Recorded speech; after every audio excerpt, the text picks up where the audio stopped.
Good afternoon. It's a pleasure to be here, and I want to thank Dr. Weber for organizing this session. It's really been thrilling to sit through all the different lectures today. And I'm thrilled to talk to you about some of the updates that are going on in colorectal cancer genetics, specifically focusing on early age of onset of colorectal cancer. Now, we have seen this slide before, and we do know that about 6 to 7% of all colorectal cancer cases are due to known high-penetrant cancer predisposition syndromes.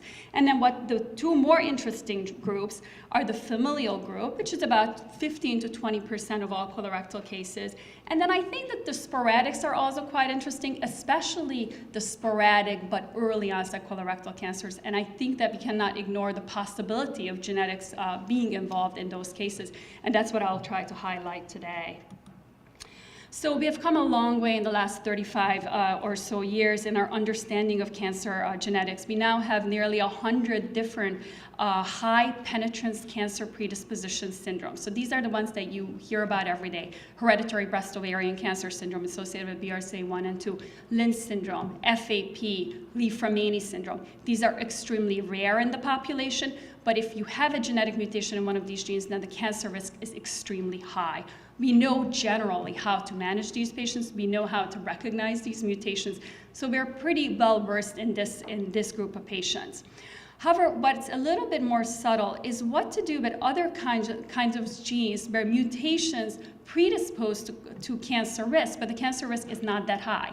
So from candidate gene studies in the 1990s, we've come to recognize that a lot of genes are associated with about a 2 to 5-fold increased risk of cancer. Some of them have clinical applications. Some of them we can actually screen, and there are implications in terms of how you screen patients going forward if they're recognized to have this.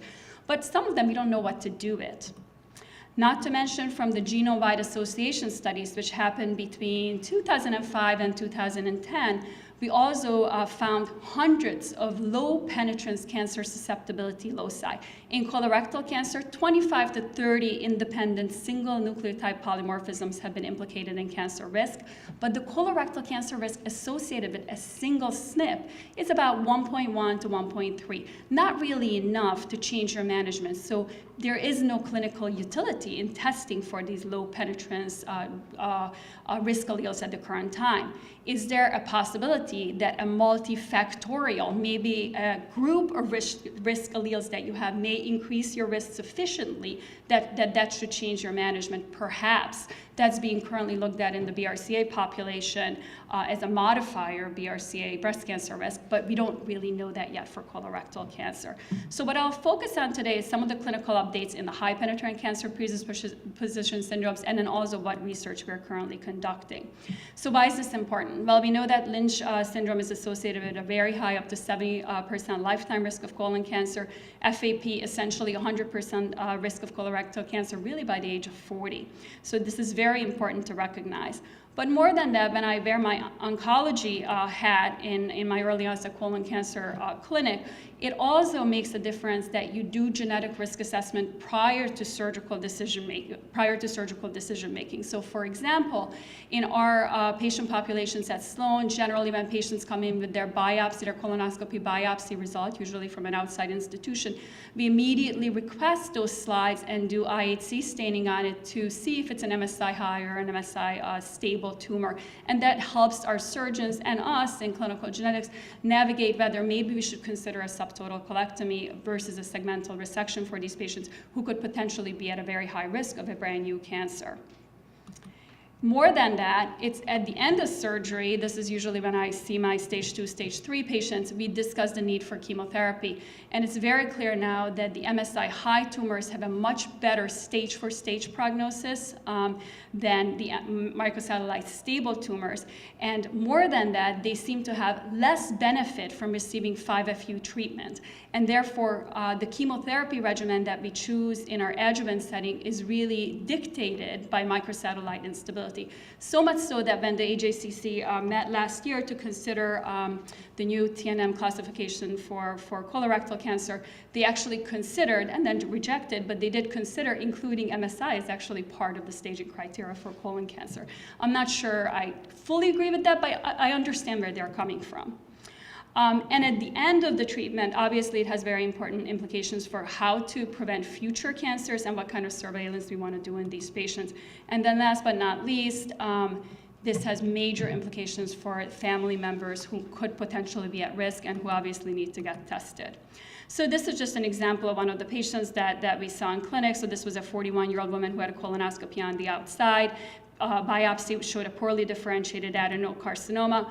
And what you begin to see is that in addition, there were 4 colorectal cancer cases, and then in addition to that, 5 GYN, mostly endometrial cancer cases in this family.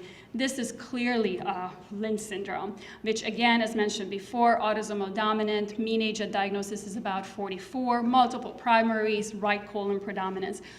Many associated extracolonic cancers, the most important of which by far is endometrial cancer, ovarian cancer, stomach, urinary tract, which I'll somewhat get into in a little bit. So the germline mutations that are known to be associated with Lynch syndrome are these traditional 4, and EpCAM. EpCAM is interesting. It's upstream of MSH2, and a deletion in the EpCAM gene can actually cause an MSH2-like Lynch syndrome diagnosis. The vast majority of patients carry MLH1 or MSH2 mutations. However, we are beginning to recognize more and more patients with PMS2 mutations as well as MSH6 mutation carriers. And interestingly, a large about 30% of our patients that we test we cannot confirm that they have Lynch syndrome, but we are suspicious of an occult mutation.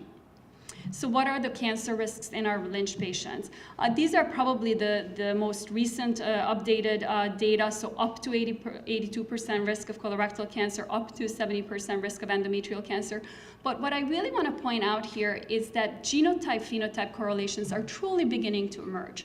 So for example, in MSH6 females, mutation carriers, the risk of endometrial cancer actually exceeds the risk of colorectal cancer. In MSH2 carriers, I am always worried about the development of urinary tract, urethral, as well as lower renal pelvis tumors, because MSH2 carriers just tend to get that, especially if there's already a family history present of that type of malignancy. Other extracolonic manifestations of MSH2 are small bowel cancers.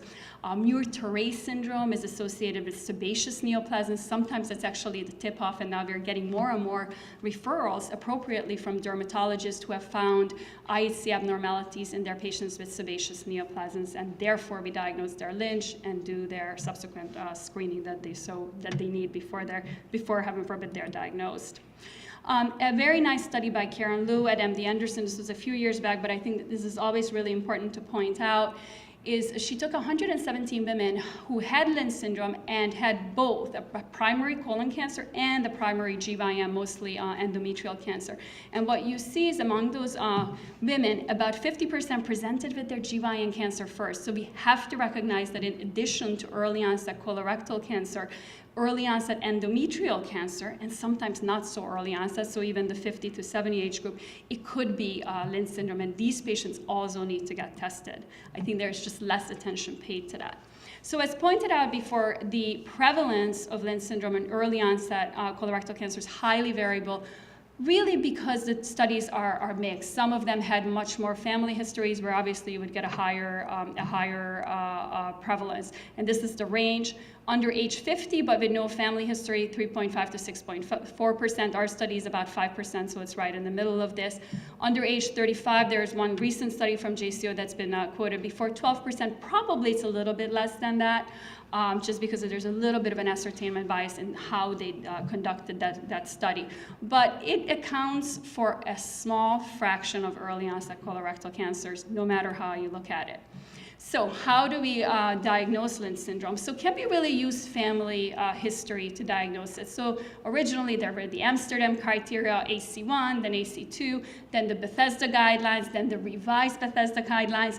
And at the end of the day, all of these have limited sensitivity. Up to 50% of our Lynch patients do not meet Amsterdam criteria, and up to about 30% of our Lynch patients would be missed if we just did revised Bethesda guidelines only. If anyone has been in clinic and tried to use the revised Bethesda guidelines. They're extremely cumbersome. They're not efficient for clinic use, and many patients were just not tested because the adequate history wasn't taken. So I think this is wonderful that we are expanding now recommendations for Lynch syndrome initial screening. This is now the updated recommendation from the American Society of Clinical Oncology, as well as NCCN, and what they are recommending is either universal screening of all individuals with newly diagnosed colorectal cancer for markers of Lynch, meaning IHC staining or MSI instability analysis, or screening of newly diagnosed CRC at age less than 70 of age, and those with greater than 70 at age 70 years old, but with a family history of Lynch-associated malignancies. At Sloan Kettering, as of early 2015, we have adopted these guidelines, and we do reflex testing on these patients.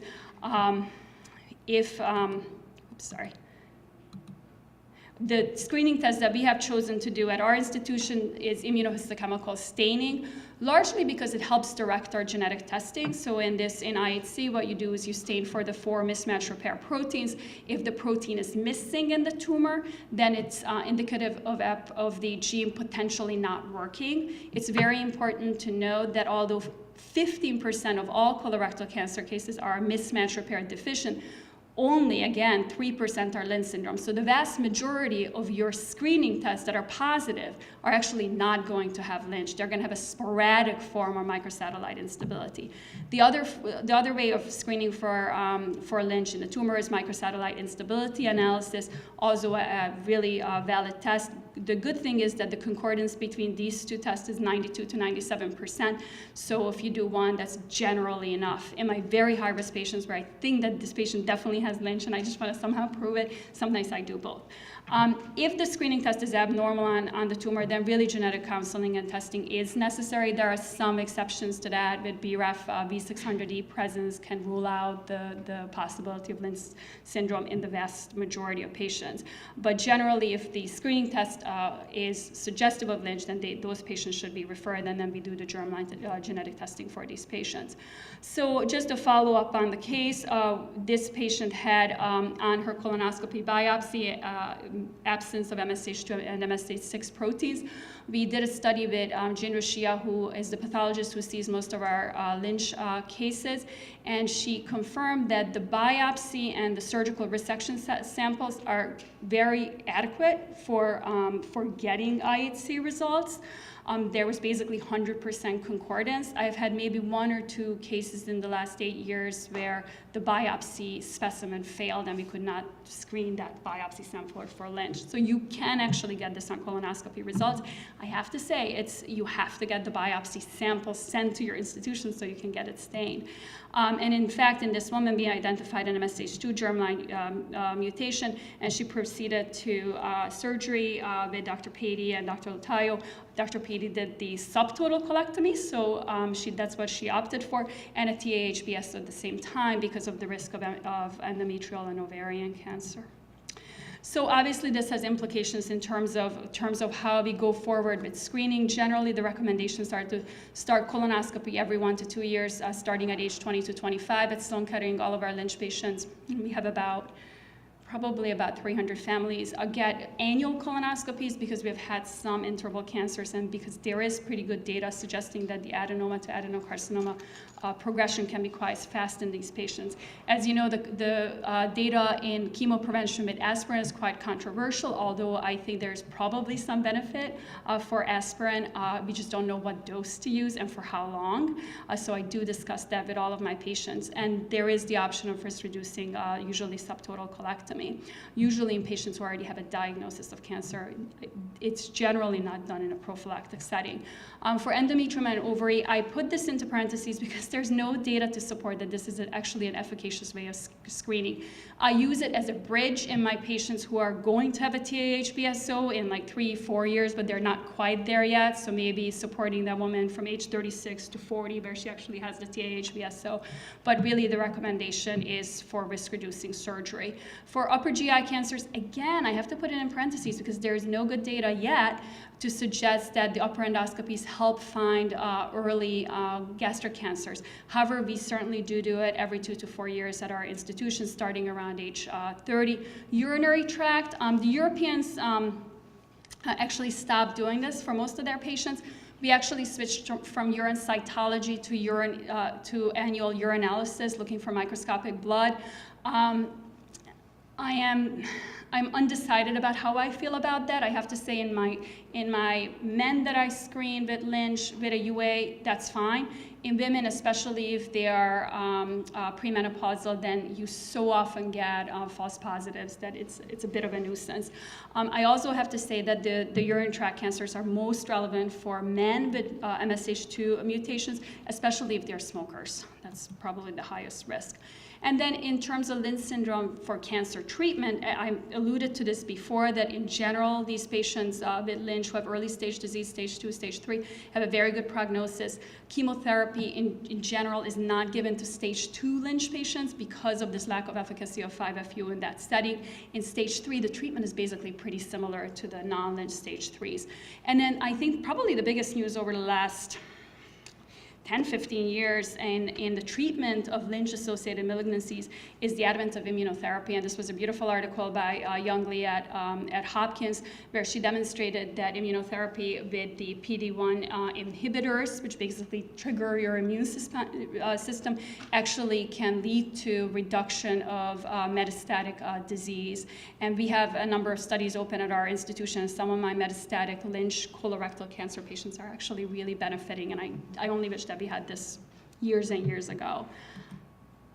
So the other aspect of this is long-term, is that this is one of my Lynch families, and what you see here is that this was the gentleman who unfortunately succumbed to his colorectal and adrenal tumor, but what you see is 7 additional members of this family who tested, of whom 4 actually tested positive for the family MLH1 mutation, and hopefully we can put an end to all these little black spots here and eliminate cancer for future generations in this family. So just to touch briefly on the new syndromes, we know about FAP already. Everyone knows it's associated with APC mutations. Many other cancers associated with this. What's interesting is about 25% of them are de novo mutations. So children often present with rectal bleeding, and obviously because the colon is carpeted with these small polyps, the recommendation is prophylactic proctocolectomy in these patients. What's interesting in this syndrome, because it can affect children, usually these are my patients where the parents are really worried about passing this gene on to their offsprings, and they are the more likely population to take advantage of a technique called pre-implantation genetic diagnosis.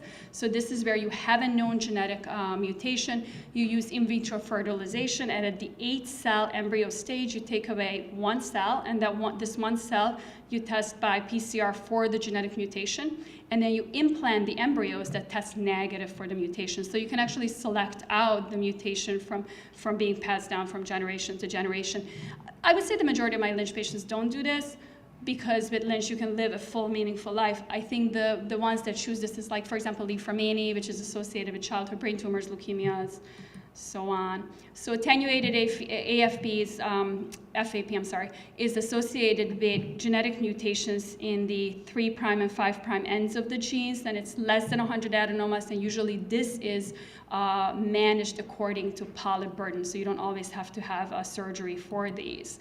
But then the new kids on the blog that I really wanted to address are, for example, the POL and the POL-D1 mutations. And what you see in these families, this is really fascinating. They have many, many adenomas and colorectal cancer at very young ages. And through exome sequencing, the genes in the POL and POL-D1 gene, which are part of the DNA polymerase, and you can think of DNA polymerase as your spell check. And if it's broken, you get so many spelling errors in your DNA replication.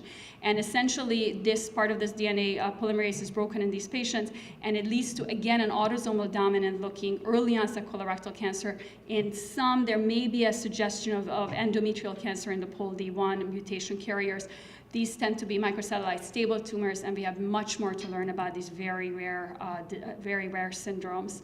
What I want to highlight is now we are really beginning to understand that there is autosomal recessive colorectal cancer syndrome. So we have known about MYH-associated polyposis for quite a few years now, and that's, again, this is biallelic, so you have to inherit a bad gene from mom, bad gene from dad to get the disease, and the disease is adenomas as well as colon cancer. However, new as of this past year is a beautiful study implicating an NTHL1 gene, which is also, like MYH, involved in base excision repair. So it's this whole DNA repair mechanism that's faulty.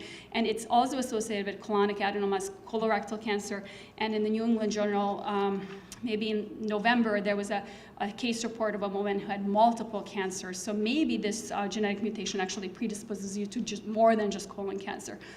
BUB1B has also been implicated as an autosomal recessive colon cancer predisposition syndrome, and then constitutional mismatch repair deficiency. This is if you have Lynch from both sides of the family, and these patients often present with extremely early onset colon cancer. I have a patient who was diagnosed at age 7 with colorectal cancer, and then again at age 27, and this can be associated with brain tumors, leukemias, and almost looks like Li-Fraumeni syndrome. But what I want to highlight here is that because these are autosomal recessive, there may be a complete absence of a family cancer history in these cases. So in our early onset colon cancer patients, we need to think about these autosomal recessive diseases. So just to summarize, these are the Mendelian colorectal cancer syndromes, and as was pointed out in the last talk, we probably have about 15 genes that have been implicated. I didn't mention all of them.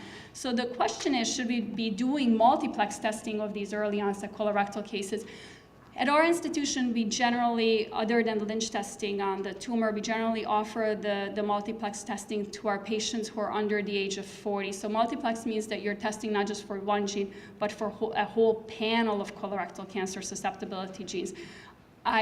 We have to be very careful with this because you can actually, you get variance in these panels about 15 to 20% of the time. And we don't know what to do with those variant results. How do we manage those patients? So sometimes it can be a very frustrating result, and patients need to be warned that they may get a result that's sort of neither white or black, but in the gray territory, and those have to be managed really carefully. So just moving on, we have a ton of cases where you see IHC is normal, MSI is also normal. You see 3 colon cancers, including a 36-year-old, and the colorectal panel for the multiplex is all negative. And so the question is, can we identify novel colon cancer susceptibility genes via new genetic technologies? And as was pointed out before, we know that in familial colorectal cancer, only a small fraction is really attributed to the known cancer predisposition syndrome. So my interest is sort of focusing on this segment of the population, as well as sporadic early onset cancer populations. And what we are hoping to do is that through the use of next-gen sequencing, like exome sequencing and whole genome sequencing, is identify novel cancer susceptibility genes in these familial colorectal cancer cases. So what is genomics versus genetics? So genetics is essentially just focusing on the identification of one gene, while in genomics you sequence the entire thing and you're looking for any gene that may be disrupted. That sounds like a great idea, but when you think about it, even though we think we're all unique, our DNA sequence is actually greater than 99% identical. And in fact, to chimpanzees, we're 98% identical. But with 3.3 billion base pairs of DNA in each of us per cell, more than 12 million potential variations exist between two people's genomes. So pulling out from exome or whole genome sequencing what's a real mutation and what's just a sort of a natural genetic change or polymorphism is very, very difficult in these studies. So one idea that we had is that the majority of cancers, even in our young colon cancer populations, appear to be sporadic, and this is true from whatever statistic you use, whether you say 12% or 20% of early onset colorectal cancers have Lynch. At the end of the day, the vast majority appear to be sporadic.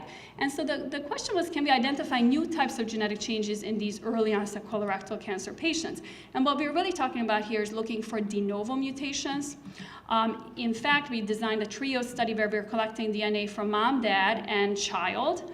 and we're sequencing, exome sequencing all 3 individuals to pull out de novo mutations that are only in the child.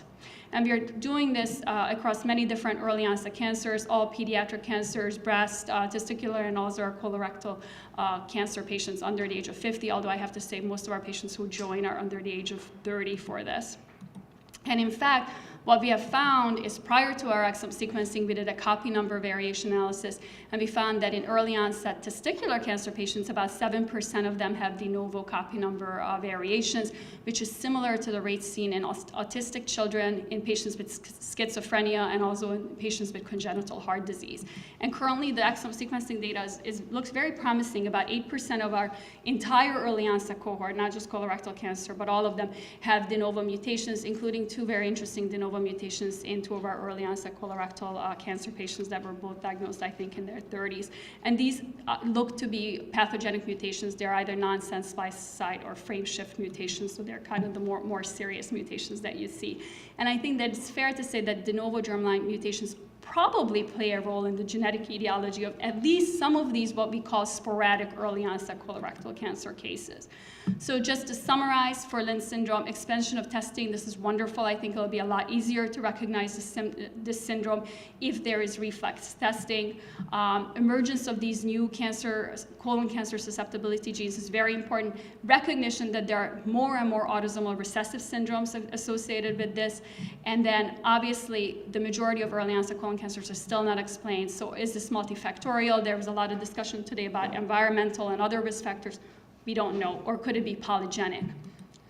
And then last but not least, there's still a lot of barriers to genetic testing. I think some of this was mentioned this morning: lack of insurance, lack of awareness, lack of access. I think that we're trying to overcome some of these. There are more and more support groups, just like for BRCA for Lynch syndrome. Alive and Kicking is right there. So that's one organization. The Romeo Emilio Lynch Syndrome Foundation has been wonderful in terms of supporting research.